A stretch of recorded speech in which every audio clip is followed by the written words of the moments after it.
Don't buy a car yet. Not because cars are bad, though, but because most people buy them emotionally and pay for them financially for years. One decision, 5 years of consequences. A car feels like freedom, but the wrong one feels like a monthly reminder of a rush choice. So before you sign anything, slow down. Not to avoid buying, to avoid buying blindly. And first, understand what you're actually purchasing. You think you're buying transportation. You're not. You're buying a bundle of future obligations, monthly payments, insurance, maintenance, fuel, registration, repairs that always show up at the worst possible freaking time. The sticker price is the entry fee. The real cost is the relationship you're committing to for years. Beginners only calculate the payment. Experienced buyers, though, calculate the total ownership burden. Second, confront the identity trap. Cars are rarely just machines, they're signals, status, taste, success, independence. You imagine how you'll feel pulling up somewhere more confident, more established, or more on track. The emotional, imagine it powerful, and dealerships know it. So you justify stretching the budget. It's worth it. Life is short. I deserve something nice. But cars don't just change how others see you, they change how much pressure you carry each month. And financial pressure quickly leaks into every other life's decision. And here's another one, don't shop by monthly payment. This is the most common mistake. You walk in saying, I can afford $500 a month. That sentence is dangerous because now the conversation shifts from price to financing gymnastics, longer loan terms, higher interest rates, smaller down payments. And suddenly the car looks affordable while the total cost explodes. You feel comfortable in that moment. And future you absorbs the hidden interest. Future you pays for today's emotional comfort. Always start with the total price, then work backwards, not the other way around.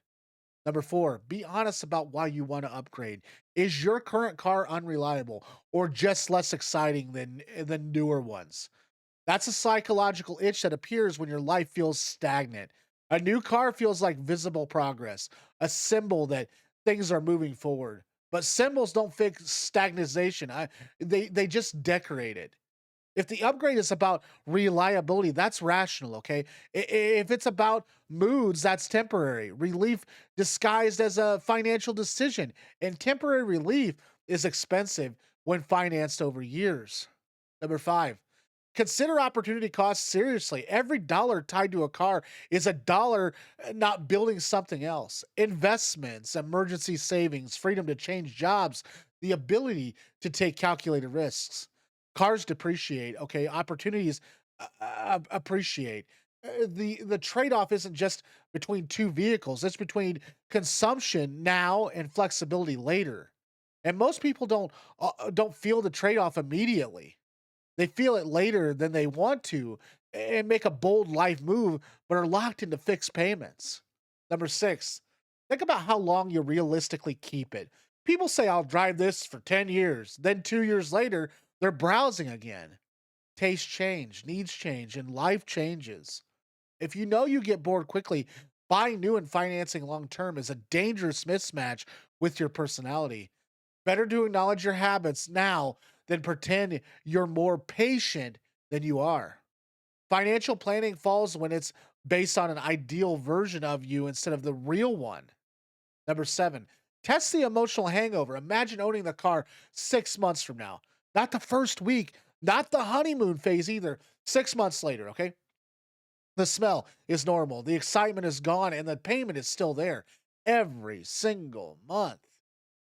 Does the car still feel worth that reoccurring trade? Or does it start feeling like background noise that costs hundreds of dollars? And that mental exercise reveals more truth than any test drive does. Test drives sell excitement. Ownerships reveals the routine. Number eight, consider buying used with intention, not desperation. Used cars aren't just about, saving money. They're about absorbing depreciation someone else already paid for. A 2 or 3 year old vehicle often provides 80 to 90% of the experience for significantly less cost. You lose the novelty factor, you keep most of the functionality. This requires ego control, okay? Because new feels prestigious, okay? Used feels practical. And the practicality rarely gets social applause. But long term financial stability rarely comes from applause. It comes from quiet, rational decisions repeated consistently. Number nine, calculate the freedom tax. This is simple but powerful. Take the monthly payment plus insurance difference between your current situation and new car. Multiply it by 12, then by the number of years you expect to keep the car. That number is the price of upgrading your mobility experience. Seeing the full multi year cost reframes the decision. It stops being a small monthly choice and becomes a large life allocation. In some cars, there are absolutely worth the allocation, and many are not though. But you can't know until you see the real total clearly. Number 10, delay the purchase slightly on purpose. Not forever, okay? Just long enough to see if the urge still survives. Strong desires feel urgent. They demand immediate action, but many financial regrets come from decisions made at emotional peaks. Give it 30 days. If the desire is still strong and the math still makes sense, the decision is probably aligned. If the excitement fades, you just saved yourself years of obligation with 1 month of patience. Now, here's the uncomfortable truth, too. A car purchase is rarely just about transportation, it's about identity, emotion, and perceived progress wrapped inside a financial contract.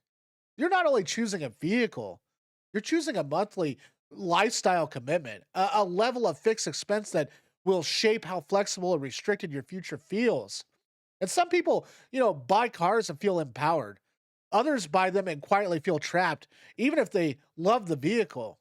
The difference isn't the car, it's whether the decision matched their financial reality and psychological needs. Excuse me.